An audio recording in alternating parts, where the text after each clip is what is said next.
Assalamualaikum warahmatullahi wabarakatuh. Bismillahirrahmanirrahim. Innal hamdalillah nahmaduhu wa nasta'inuhu wa nastaghfiruh wa na'udzu billahi min shururi anfusina wa sayyiati a'malina. Man yahdihillahu fala mudilla lahu ومن يضلل فلا هادي له وأشهد أن لا إله إلا الله وحده لا شريك له وأشهد أن محمدا عبده ورسوله يا أيها الذين آمنوا اتقوا الله حق تقاته ولا تموتن إلا وأنتم مسلمون يا أيها الناس اتقوا ربكم الذي خلقكم من نفس واحدة وخلق منها زوجها وبث منهما رجالا كثيرا ونساء واتقوا الله الذي تساءلون به والأرحام إن الله كان عليكم رقيبا يا أيها الذين آمنوا اتقوا الله وقولوا قولا سديدا يصلح لكم أعمالكم ويغفر لكم ذنوبكم ومن يطع الله ورسوله فقد فاز فوزا عظيما أما بعد فإن أصدق الحديث كتاب الله وأحسن الهدي هدي محمد صلى الله عليه وعلى آله وسلم وشر الأمور محدثاتها وكل محدثة بدعة وكل بدعة ضلالة wa kulla dhalalatin finnar. Alhamdulillah, kita bersyukur pada Allah Subhanahu wa taala pada hari ini Selasa pagi setelah salat subuh 17 Sya'ban 1437 Hijriah, kita duduk bersama kembali membaca kitab Tafsir As-Sa'di yang ditulis oleh Fadilatul Syekh Abdurrahman bin Nasir As-Sa'di rahimahullahu ta'ala. Salawat dan salam semoga selalu Allah berikan kepada Nabi kita Muhammad sallallahu alaihi wa ala alihi wasallam, pada keluarga beliau, para sahabat, serta orang-orang yang mengikuti beliau sampai hari kiamat kelak. Dengan nama-nama Allah yang husna dan sifat-sifat yang ulia, kita berdoa, Allahumma inna nas'aluka ilman nafi'an wa rizqan tayyiban wa amalan mutaqabbala. Wahai Allah, sesungguhnya kami mohon kepada Engkau ilmu yang bermanfaat, rezeki yang baik, dan amal yang diterima. Amin ya rabbal alamin. Bapak, Ibu, saudara-saudari yang dimuliakan oleh Allah Subhanahu wa taala, masih kita membicarakan tafsir surat Al-Baqarah ayat 255, yaitu yang disebut dengan ayat kursi. Pada pertemuan sebelumnya kita sudah memulai membaca beberapa tafsir dari beberapa bagian dari ayat kursi. Kalau Imam Ibnu Katsir mengatakan bahwa ayat ini ada 10 kalimat di dalamnya. Ayat ini ada 10 kalimat di dalamnya. Yang pertama yaitu Allahu la ilaha illa huwal hayy la ilaha illa huwa. Ini satu. Allahu la ilaha illa huwa al hayyul qayyum. Dua. La ta'khudhuhu sinatun wala naum. 3. Ini ayat yang ketiga, dan ini sudah kita bahas pada pertemuan sebelumnya. Lahu ma fis samawati wa ma fil ard. 4. Kemudian man dzalladzi yashfa'u 'indahu illa biiznih. 5. Ini juga sudah kita bahas. Ya'lamu ma baina aydihim wa ma khalfahum. 6. wasi'a kursiyyuhus sama wa la yuhituna bi syai'in min ilmihi illa bima syaa. 7. Wasi'a kursiyyuhus samawati wal arda. 8. Kemudian wala ya'uduhu hifdhuhuma. 9.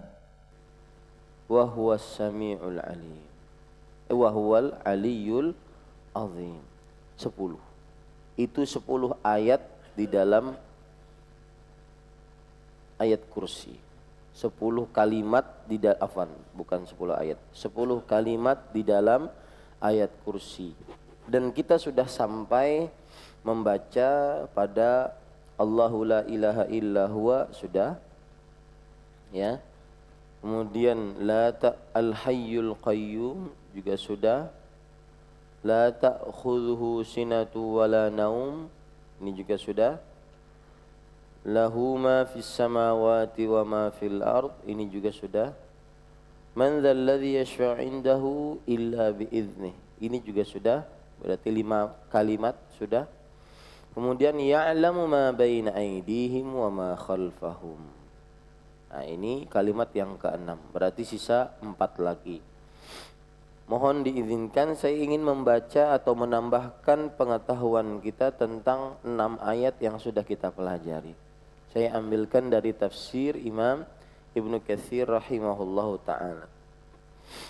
Bahwa yang pertama tambahan-tambahan dari 6 ayat tersebut atau 6 kalimat tersebut, yaitu ketika Allah berfirman Allahu la ilaha illa huwal hayyul qayyum. Pada pertemuan kemarin sudah kita sebutkan makna Allah, kemudian juga makna ilah. Makna Allah dan kemudian juga makna ilah. Sudah kita sebutkan itu. Tambahannya adalah bahwa di dalam kalimat ini Allahu la ilaha illa huwa terdapat tauhid. Terdapat tauhid, la ilaha illa huwa. Di dalam kalimat ini terdapat tauhid, la ilaha illa huwa. Yaitu ada peniadaan, la ilaha, kemudian ada pengecualian, illa huwa. Itu namanya tauhid. Para ulama akidah memakai kata an-nafyu wal isbat. Nafyu artinya peniadaan, isbat artinya adalah penetapan. Jika ada an-nafyu, peniadaan, kemudian setelahnya adalah isbat, penetapan, maka menunjukkan kepada kekhususan. Nah, ini tambahannya. Ya. Jadi kalimat Allahu la ilaha illa huwa itu ada tauhid. Dari sisi mana tauhidnya? Yang pertama yaitu peniadaan, la ilaha. Peniadaan, tidak ada ilah apapun yang berhak diibadahi. Tidak ada sembahan apapun yang berhak diibadahi. Kemudian yang kedua, illa huwa, kecuali dia, yaitu kecuali Allah. Ini penetapan. Dan kaedah dalam ilmu tauhid bagaimana apabila ada peniadaan, kemudian setelahnya penetapan, maka menunjukkan kepada kekhususan. Apabila ada penetapan, kemudian setelahnya peniadaan, menunjukkan kepada kekhususan. Dan ini tambahan. Dan itu tambahan yang terpenting dari macam-macam tambahan. Kemudian Bapak, Ibu, saudara-saudari yang dimuliakan oleh Allah Subhanahu wa taala, kalau sudah itu Bapak Ibu tulis sebagai tambahan. Tambahan yang kedua pada kalimat Al-Hayyul Qayyum. Al-Hayyul Qayyum. Pada pertemuan sebelumnya kita sudah menyebutkan Al-Hayy apa maknanya, Al-Qayyum apa maknanya, sudah kita sebutkan. Nah, tambahannya adalah bahwa Umar bin Khattab radhiyallahu anhu beliau membaca bukan Al-Qayyum, bukan Al-Qayyam. Umar bin Khattab radhiyallahu anhu membaca Al-Hayyu Al-Qayyam. Ini tambahan pengetahuan kita. Al-Hayyul Qayyam. Artinya sama dan maknanya sama, yaitu bahwa seluruh yang ada di atas muka bumi ini, bahkan seluruh yang ada selain Allah, membutuhkan kepada Allah. Nah, itu dia. Seluruh yang ada selain Allah membutuhkan kepada Allah Subhanahu wa taala.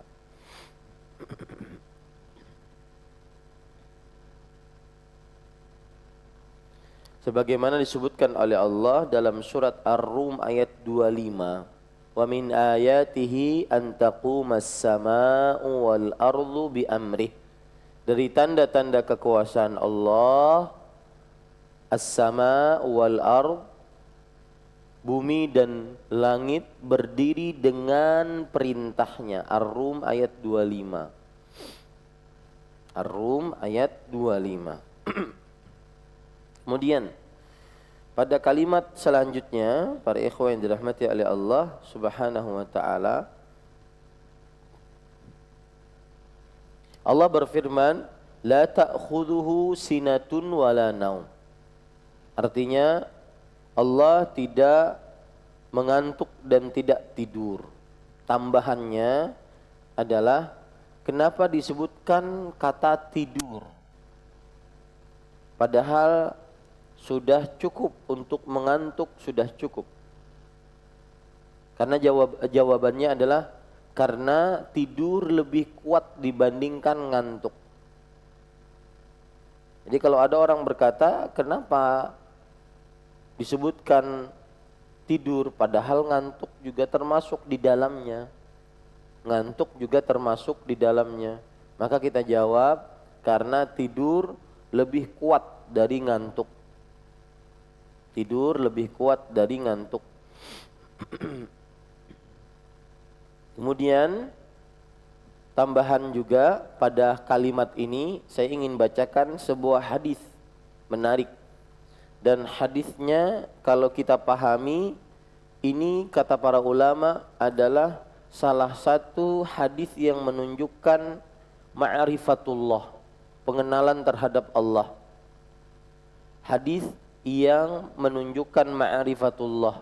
Lihat hadisnya, riwayat Imam Muslim dari Abu Musa al-Ash'ari radhiyallahu anhu. Saya bacakan, tidak ada dalam buku terjemahan kita.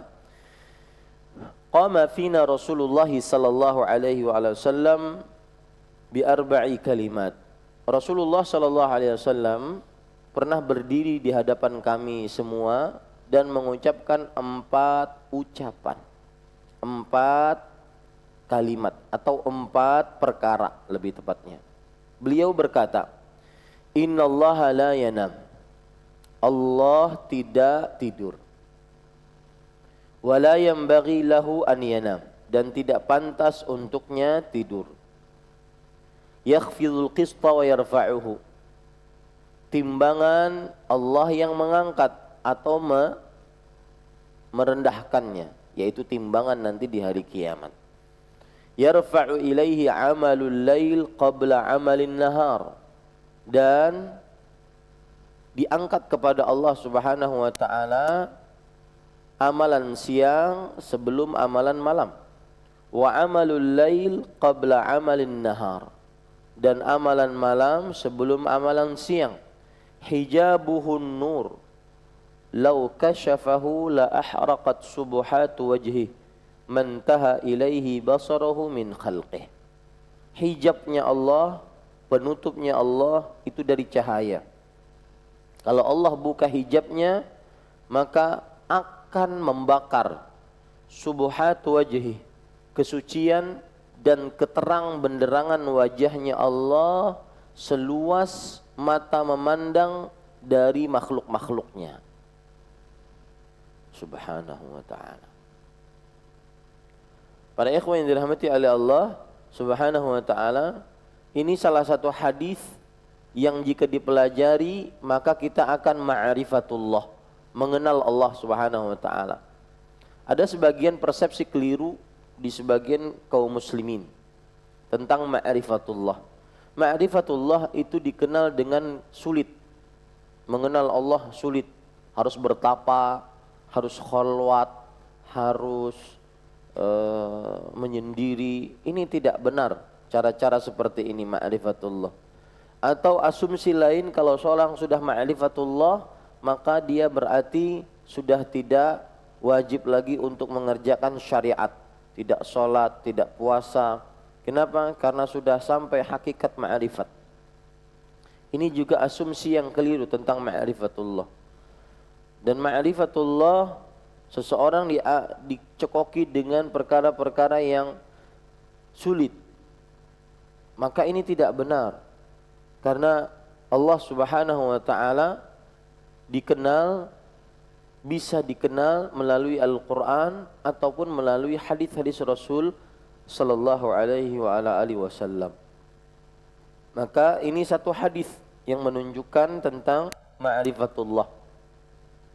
Kalau kita lihat hadis ini, innallaha la yanam. Allah tidak tidur. Wa la yanbaghi lahu an yanam. Dan tidak pantas untuknya tidur. Ini 4 perkara. Ini innallaha la yanam wa la yanbaghi lahu an yanam. Ini yang pertama. Ya. Dan ini menunjukkan bahwasanya Allah Maha mengetahui. Allah Maha sempurna. Allah Maha perkasa. Allah Maha kuat, dan segala macam bentuk rububiyah ada pada kalimat ini. Allah tidak tidur dan tidak pantas untuk tidur. Segala macam kekuasaan ada pada kalimat ini. Yakhfidul qista wa yarfa'uhu. Allah yang menurunkan timbangan dan mengangkat timbangan. Artinya ini juga berkaitan dengan hari kiamat. Hanya Allah yang berkuasa di hari kiamat. Hanya Allah yang penentu di hari kiamat.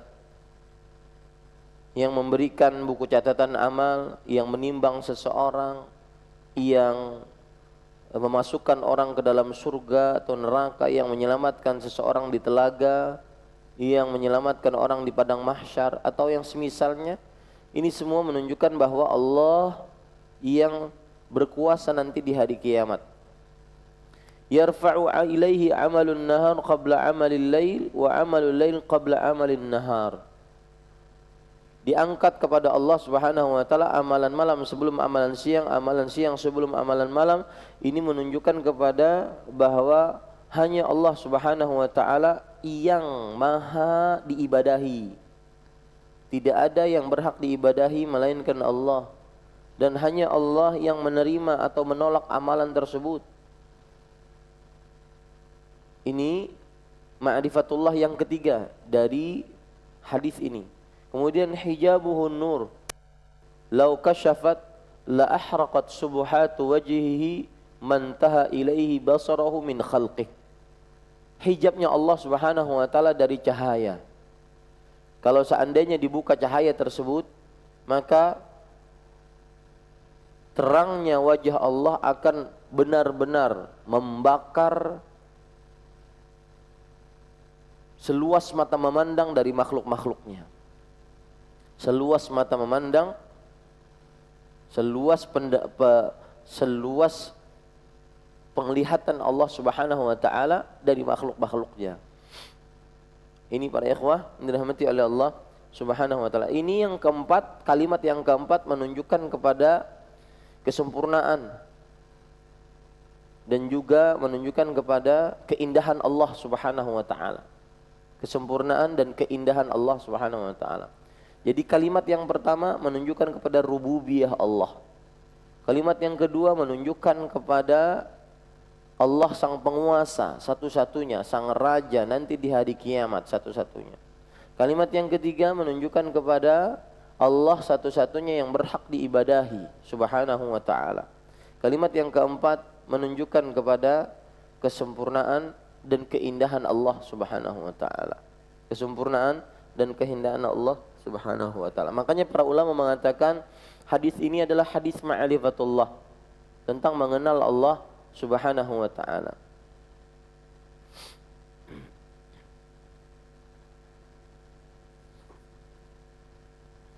Para ikhwan yang dirahmati oleh Allah subhanahu wa ta'ala, kemudian pada ayat yang keempat, yang kelima ya, yang keempat, lahu ma fis samawati wa ma fil ard. Sudah kita bahas ini juga disebutkan oleh penulis, yaitu ayat surat Maryam ayat 93 sampai 95.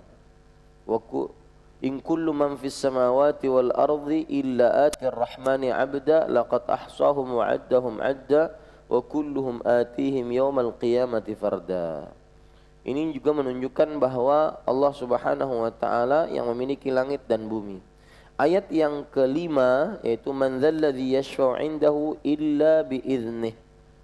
Tidak ada yang memberikan syafaat di sisi Allah kecuali dengan izin Allah. Kita sudah jelaskan panjang lebar tentang syafaat tersebut, bahwa para ikhwan yang dirahmati oleh Allah, tambahannya adalah mungkin Bapak dan Ibu belum begitu sistematis menulis tentang syafaat. Syafaat itu dibagi menjadi dua. Syafaat yang makbulah, yang diterima, dan syafaat yang manfiyah, syafaat yang ditolak. Syafaat di dalam ilmu akidah Islam ada dua. Syafaat yang diterima dengan syafaat yang ditolak. Contoh syafaat yang diterima yaitu ayat ini. Man dzalladzi yashfa'u 'indahu illa biiznih. Tidak ada yang bisa memberikan syafaat di sisinya kecuali dengan izinnya. Ini termasuk contoh syafaat yang diterima.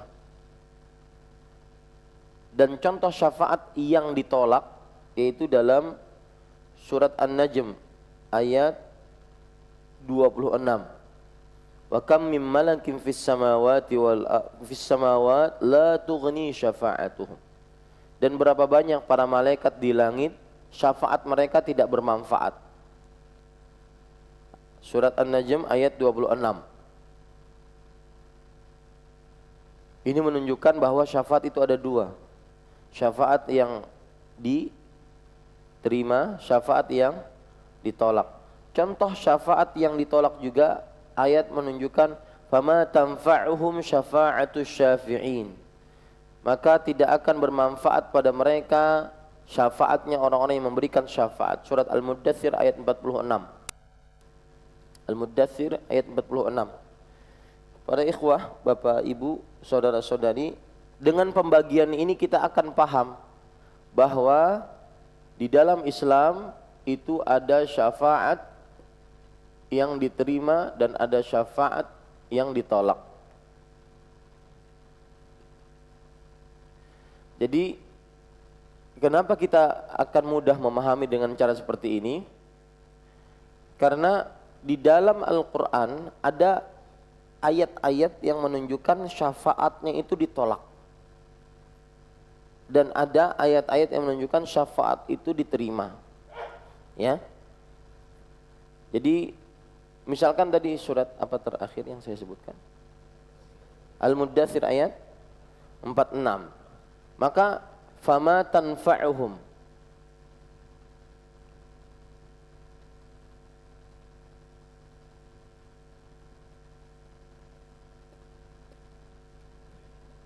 Syafa'atus syafi'in.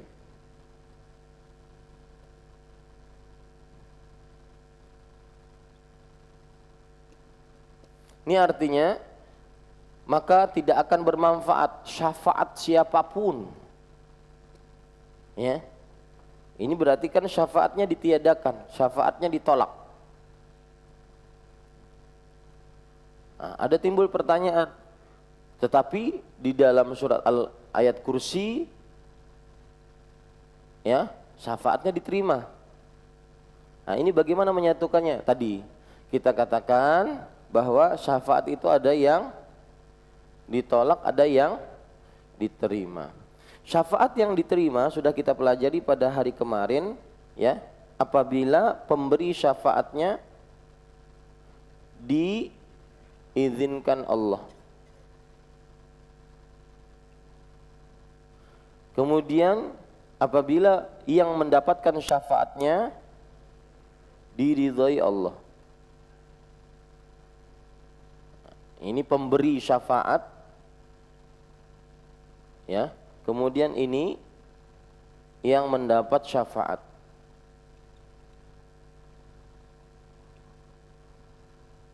Nah, di sini kita akan bisa memahami. Karena nanti akan ada pertanyaan, kok Allah di dalam beberapa ayat mengatakan syafaat orang tidak akan bermanfaat. Dan ini pendapatnya kaum Mu'tazilah. Mereka melogikakan akal, mendewakan akal. Kata mereka, mana mungkin orang sudah masuk neraka dikeluarkan lagi. Memang Allah main-main gitu. Bahasa mudahnya begitu, cara berpikir mereka. Mustahil orang yang sudah masuk neraka dikeluarkan lagi. Maka kita katakan ada dengan syafaat. Nah, kata mereka, Allah aja mengatakan syafaat tidak diterima. Nah, itu dia. Maka kita katakan jawabannya ada syafaat-syafaat yang diterima. Paham sekarang kenapa harus dijelaskan seperti ini? Ya, karena ini untuk membantah kaum Mu'tazilah yang mendewakan akal. Yang mereka mengatakan mereka itu enggak percaya ada syafaat. Jadi anak-anak yang meninggal di masa kecil yang belum baligh, yang dalam hadis Rasul bisa memberi syafaat kepada orang tuanya jika dia sabar, jika orang tuanya sabar, itu mereka tolak ayat hadis itu. Kenapa? Karena mana mungkin katanya orang sudah masuk neraka, sudah ada hisab, sudah ada timbangan, sudah ada jalan di atas sirat, masa sekarang dikeluarkan lagi? Lalu gunanya itu untuk apa? Ya, kalau orang tidak berpegang kepada ayat Al-Quran, dia akan tertipu. Karena masuk logika sekali. Gunanya untuk apa kata mereka? Sudah ada hisab, timbangan, buku catatan amal, kemudian ada pertanyaan. Oh, gunanya untuk apa? Kalau seandainya sudah di situ kemudian dimasukkan ke dalam neraka, dikeluarkan lagi, berarti nggak ada manfaat itu semua. Paham? Nah, maka syafaat dibagi menjadi dua oleh para ulama. Syafaat yang ditolak dan syafaat yang diterima. Syafaat yang ditolak kebalikan dari ini. Orang yang meminta syafaat kepada Allah tidak diizinkan. Orang yang diberikan syafaat tidak diridhai. Dan dua-duanya ini sudah saya sebutkan pada hari kemarin, berkutat kepada kapan orang diizinkan, kapan orang yang diberikan syafaat diridhai, kalau mereka bertauhid. Ya, kalau mereka bertauhid. Itu inti dari perkataan ataupun pembicaraan tentang syafaat.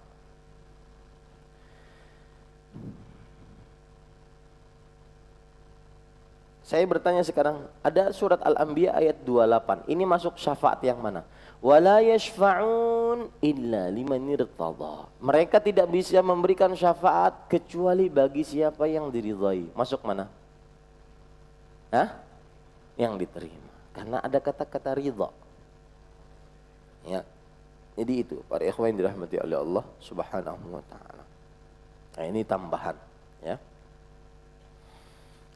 Ada hadis yang saya sebutkan kemarin, yaitu tentang syafa'atul uzma. Tentang asy-syafa'at al-uzma. Syafa'at uzma itu apa? Dalam arti bahasa, syafaat yang agung. Kenapa disebut agung? Karena setelah manusia dibangkitkan dari kubur, subhanallah, ini pemandangan mengerikan. Manusia dibangkitkan dari kubur, bayangkan antum, itu mayat-mayat tumbuh kembali, kemudian bangun semuanya. Kalau seandainya satu saja kita kan kabur. Ini tumbuh semua. Pemandangan yang sangat mengerikan. Dan itu kita lakukan sendirian. Kita aktornya di situ. Sendirian. Dan bangun sesuai dengan amal ibadah seseorang. Bangun dari kubur sesuai dengan amal ibadahnya seseorang. Kemudian setelah itu digiring ke padang mahsyar oleh api yang sangat besar. Giring semuanya ke padang mahsyar.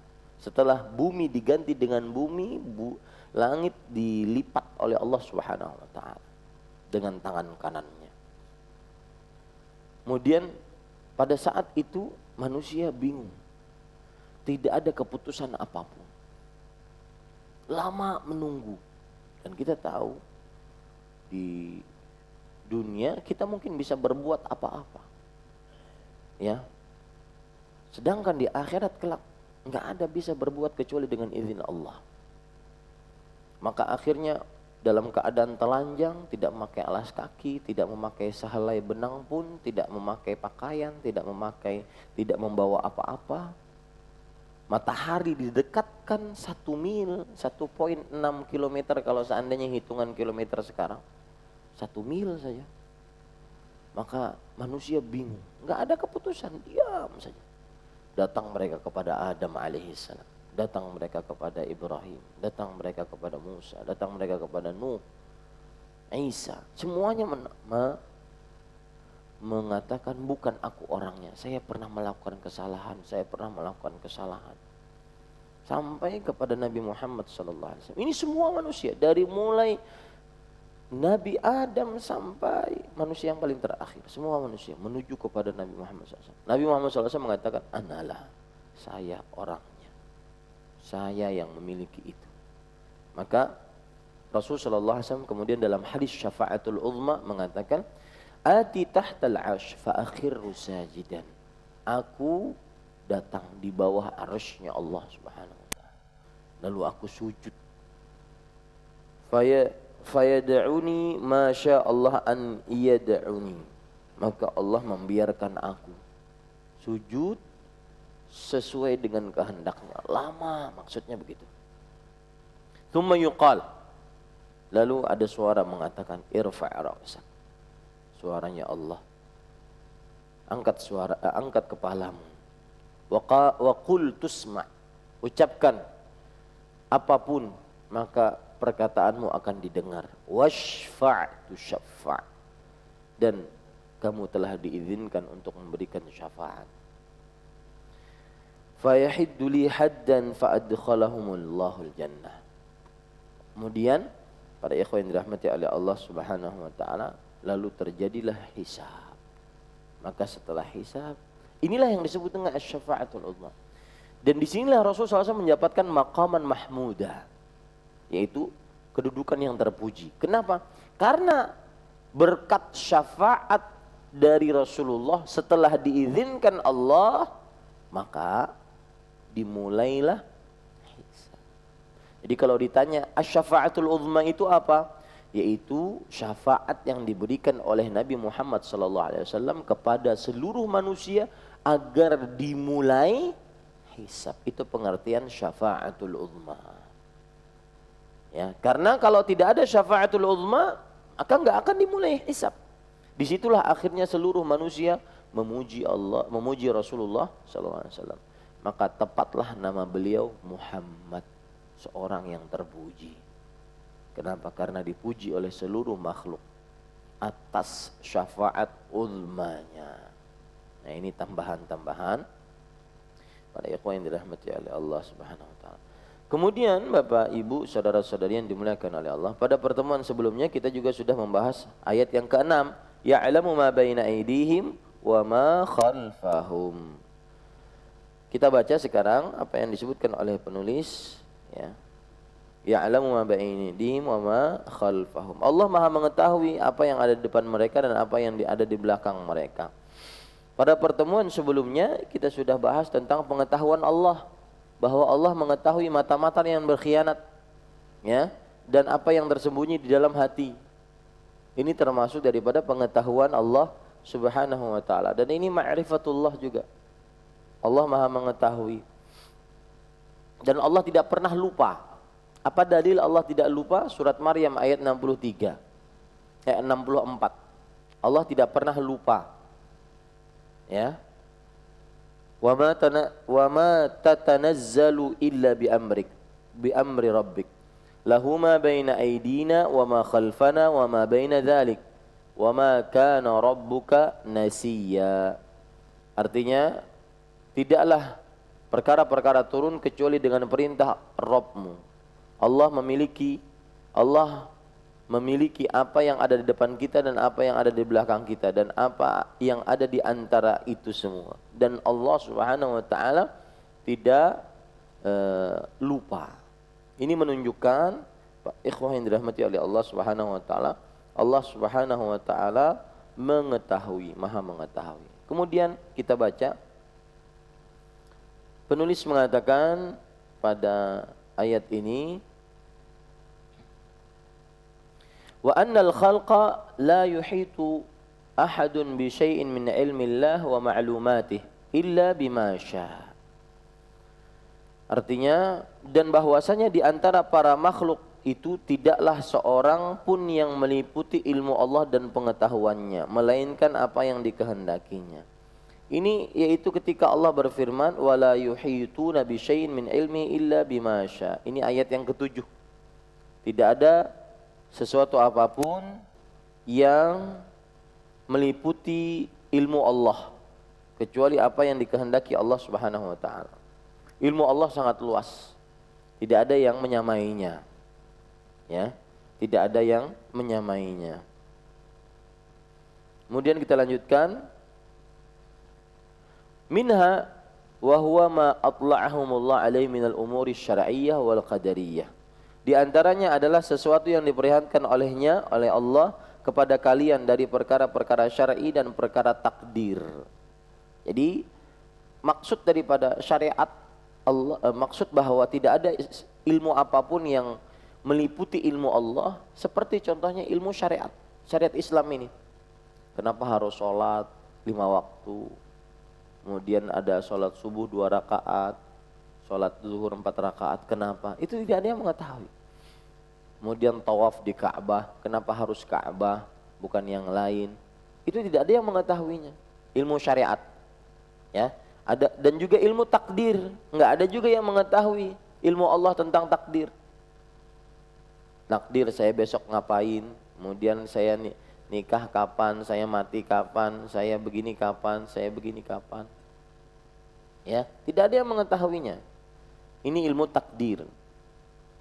Saya sakit kapan, saya ini kapan, saya ini kapan. Apa yang akan terjadi besok, bagaimana keadaan keluarga dan semisalnya. Ini tidak ada yang mengetahui ilmu Allah. Maka kalau seandainya ada ayat itu wala yuhituna bi syai'in min ilmihi illa bima syaa, tidak ada sesuatu apapun yang meliputi ilmunya Allah. Maksudnya ilmunya Allah di sini maksudnya adalah ilmu syariat dan ilmu takdir. Ilmu syariat itu maksudnya apa? Ilmu hukum-hukum Allah. Zakat, ya, apa hikmah di balik zakat? Kemudian kenapa harus ada syariat zakat? Itu tidak ada yang mengetahui kecuali siapa? Kecuali Allah. Kemudian ilmu takdir, besok akan terjadi apa, mati di mana dan semisalnya. Ini tidak ada yang mengetahuinya kecuali siapa? Allah. Dan ini thawabit. Dan ini perkara-perkara yang akidah yang tetap bagi seorang muslim. La yuhituna bi syai'in min ilmi illa bima syaa.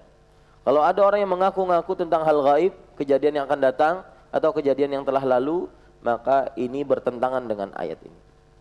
Kita harus kembali kepada ayat ini. Ustadz, ramalannya benar, semuanya terjadi.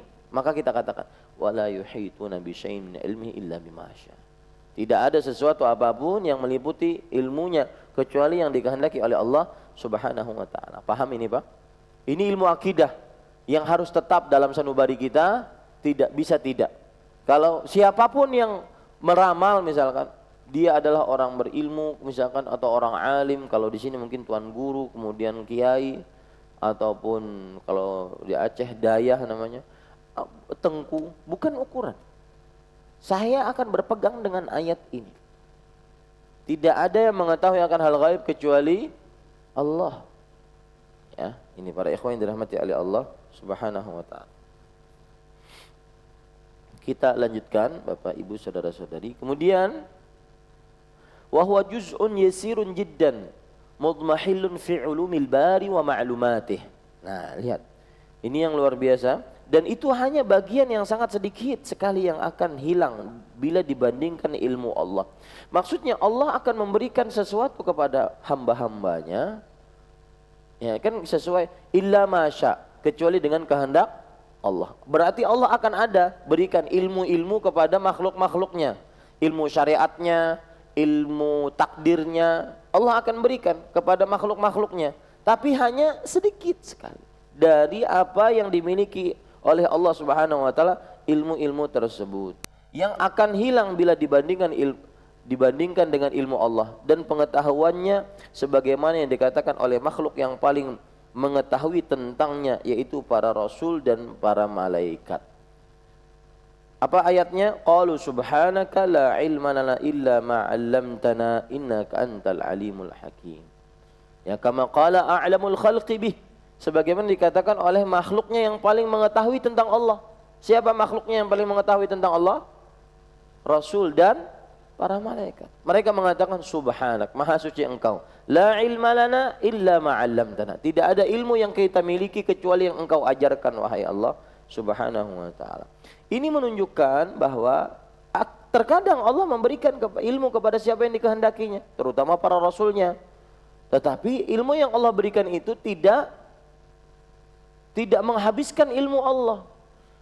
Apa yang Allah berikan kepada manusia tentang syariat, ilmu syariat, jadi akhirnya dia menjadi alim ulama, ahli fikih, itu hanya sedikit dari ilmu Allah Subhanahu wa taala. Ya, hanya sedikit dari ilmu Allah Subhanahu wa taala. Kita lanjutkan. Kemudian beliau mengatakan, "Tsumma akhbara an 'azamati wa jalalihi wa anna kursiyahu wasi'at samawati wal ard."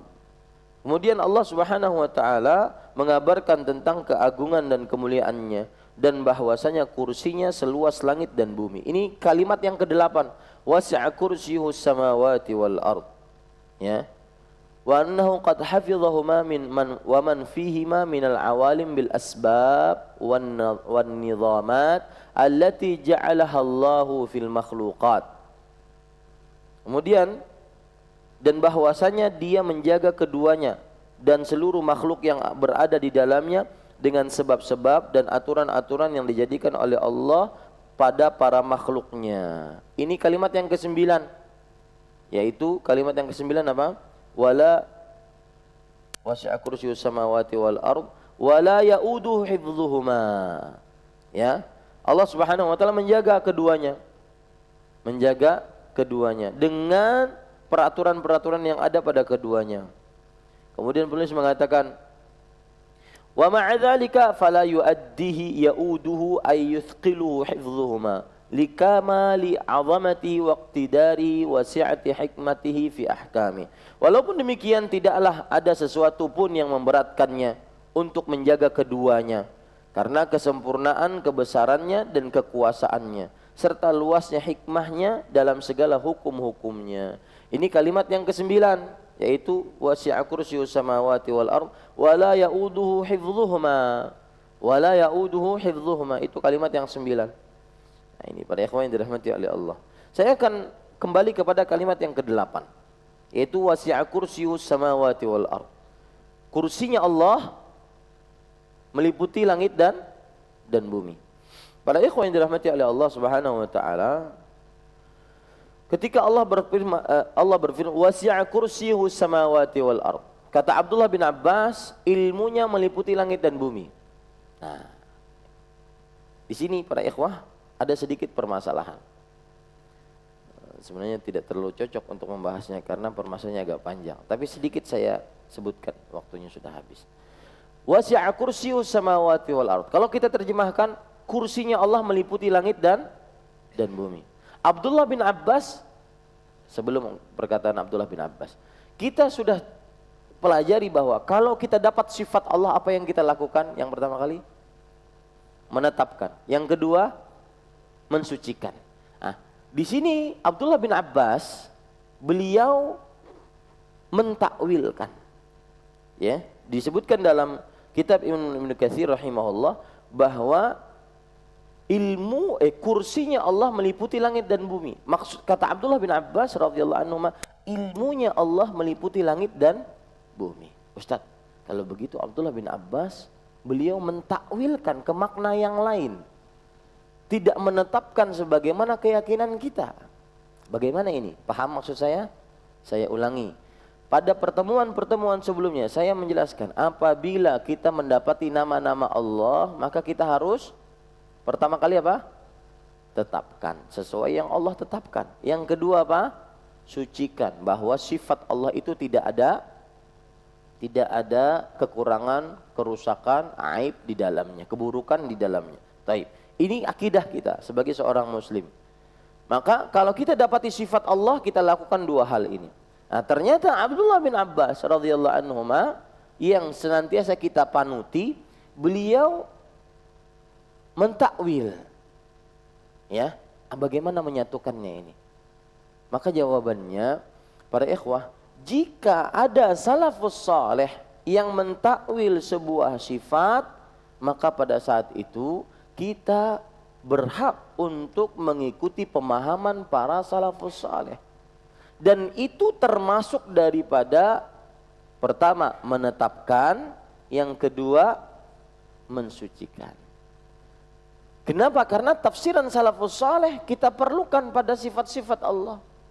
Nah, berarti yang dilarang adalah takwil yang tanpa ada perkataan siapa?